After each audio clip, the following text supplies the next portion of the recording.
Bryan, Kishore, welcome. Kishore, just explain to me, if you would, what is digital labor and why it matters? Well, first of all, thank you, Georgie, for having us here.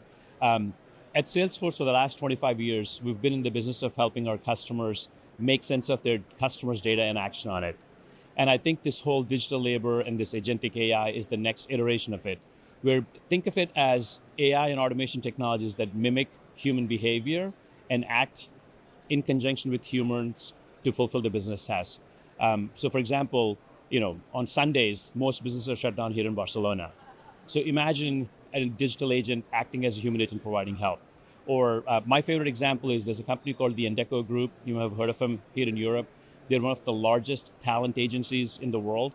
They're in the business of putting people to work faster. They get hundreds of millions of resumes a year. It takes them forever to sort through the resumes and find the right candidate for the right job. And they're using Agentforce and our agents to go through it and shorten that life cycle. So that's kind of what we mean when we say digital labor, working with humans to make humans better. Right.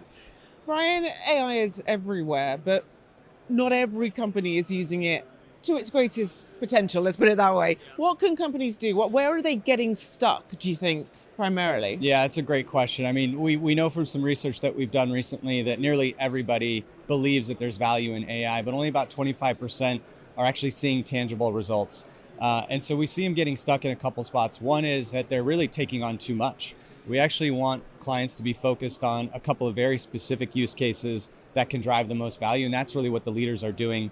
And secondly, they're struggling on the organizational impacts, right? The technology and the data is one piece of it, but there's a lot of impacts to people, process, capability, organizational structures that are really holding companies back. We're here at MWC in Barcelona. What trends are you seeing? What's exciting you? I think so. This time last year, a lot of them were still kind of dabbling with the idea of this whole generative AI and what does it mean to their business. Versus this year, even including all the customers we spoke with yesterday, they've kind of moved past that. And now they're trying to figure out, okay, we understand how to use it. We understand where this technology is going. Now, how can we make it easier so we can action on what we've learned and actually put it to work in real life and help their employees and their customers better. So I think that to me is the most exciting thing this year. Ron? Yeah, I agree with that. But I'd also say that I'm starting to see things turn from being very cost focused, which we know continues to be on the minds of most of our clients, but they're actually now talking about ways to grow revenue and get back to that front office transformation that we do so well with Salesforce. And that's enlightening and exciting for us to just see that turn a little bit. Bryan, Kishore, thank you so much for your time.